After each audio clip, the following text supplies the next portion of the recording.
Okay, now we move on to season 7, which is there anyone out there who doesn't love season 7? Season 7 is kind of like the classic Doctor Who season that all others aspire to. Really, it's a phenomenally popular year, and with a good reason. Really, it's the well. This is how Terrence Dix lays it out. John Pertwee became the Doctor. Unit suddenly had a bigger role. He became the script editor. Barry Letts became the producer, and the show went into colour. Um, all of those things conspire to make such a radical departure from season 6 before it, which was, despite being my favourite Troughton season, was a little kind of kiddie friendly at times. Season 7 suddenly we're in this very adult, very serious. I mean, there's not a great deal of humour in season 7.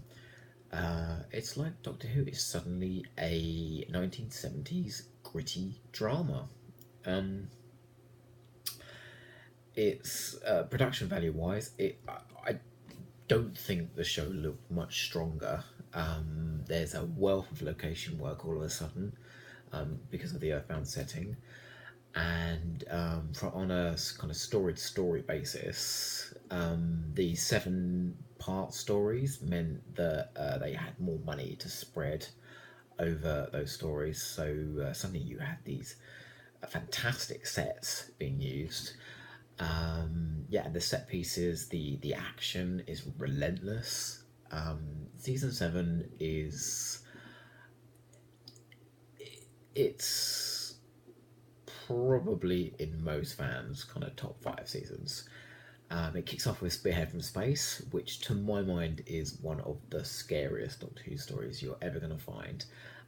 You remember that scene where the unit soldier drives the car off the road and his face is mangled in the window screen and blood everywhere? That is terrifying. Do you want to know what else is terrifying?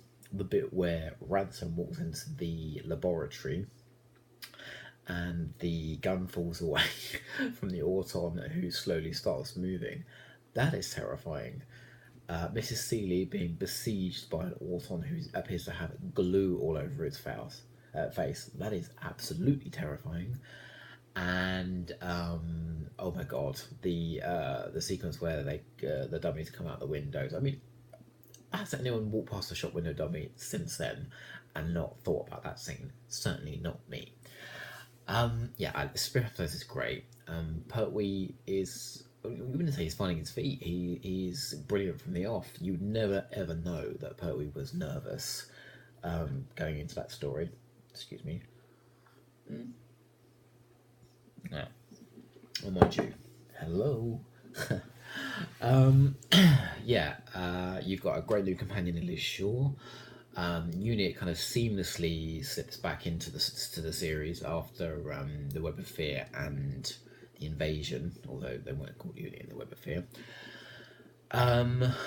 It's 4 episodes, which I think is probably the ideal length for a Pertwee story because they do tend to run on the spot a bit as 6 or 7 parts. But it's just a very strong, stylish story, all shot on film. It's kind of one of those stories that you probably could sit down a fan of New Who to watch and not be embarrassed by. Not that you should be embarrassed by Doctor Who anyway. Of course you should. It is patently absurd at times. The Silurians is an extremely intelligent story. I think it fits 7 episodes. It has 7 episodes worth of content. It has some very strong moments of drama in it. I find the moment where Dr. Lawrence, Peter Miles, who is wonderful in every Doctor Who story, succumbs to the disease and goes completely psychotic. That is very strong high drama for Doctor Who. It's kind of destabilizing for kids to see adults that kind of psychotic and desperate. It's kind of pushing the boat out a bit as to how far Doctor Who can go dramatically. You have a fascinating new race in the Silurians. brilliant idea on the part of Terrence Dicks to get around the idea of mad scientist or alien invasion, to have the monsters already here. Yeah, it is a really fantastic story. Really, how many superlatives can you have for season 7? I mean, every story is fantastic, but they're fantastic in different ways. Silurians, it's that moral dilemma of the Doctors as to whether to help Unit or whether to help the Silurians, and that fantastic scene at the end where the Brigadier blows them up, potentially destroying his relationship with the Doctor, and the Doctor's reaction to it. Good on Barry Letts to have the Doctor say that's murder. It's very strong, it's very powerful, and it kind of shows human beings at their worst. I think the best kind of horror movies out there have shown that human beings are far more scary than anything kind of supernatural. And Doctor Who got there very early with the Silurians to make that point. Ambassadors of Death is something that is a story that every time I watch it, I love it more. So I kind of had a bit of a cold reaction to start off with, and then I loved it more and more and more every time I watched it. In this case, I think the action is amazing. It is as good as anything you're going to see in the Sweeney. Some of those action set pieces are far beyond what I would expect from Doctor Who. It does get a little bit confused in the middle episodes as to who is betraying the Doctor and Liz and Unit, because it seems like everybody is. However, when it transpires that it's Carrington, it's not a twist because it's kind of obvious, but the way that plays out with him always being portrayed as a sympathetic character despite what he's doing, and him being allowed to keep his dignity at the end is one of the more subtle and character-led conclusions to a Doctor Who story. I also think you have a really good alien race in this that you barely see, so they're quite scary behind those visors. Yeah, I think the suggestion of the horror of the aliens is far more. It's almost wish you didn't actually get to see them in Ambassadors. Liz Shaw, as ever, is brilliant throughout. And like Sarah Jane later on, proves that she really can kind of drive a story without the Doctor's presence. And whoever's idea it was to do the Ambassadors of Death and the kind of the way they cut the music with footage from the show, that is brilliant. They should have done that more often because that is really dynamic. However, all three of those stories pale, personally, in comparison to the Inferno, which is like the War Games at the end of the previous season in my top 10.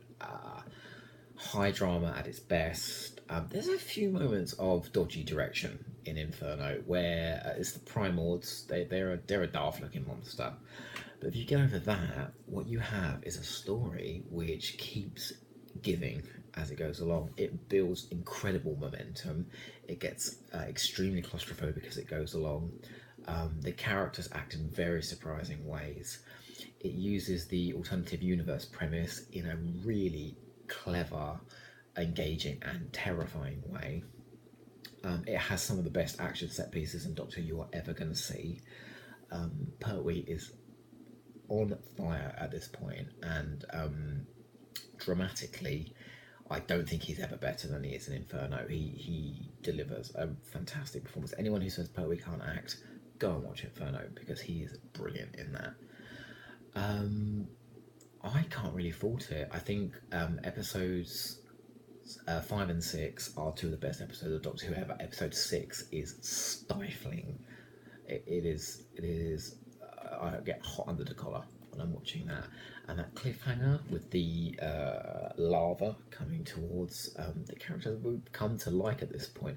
When you talk about character growth, they go from being like sadistic monsters to being really sympathetic to when you're actually rooting for them to survive, and they're helping the Doctor to. And that's in like 4 episodes they go on that journey. It's really incredibly done.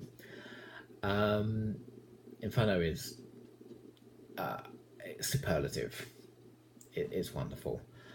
And you could say that about season 7 as a whole. There really isn't a weak spot in this season, and it's one of the very, very few Doctor Who stories where there isn't a weak spot.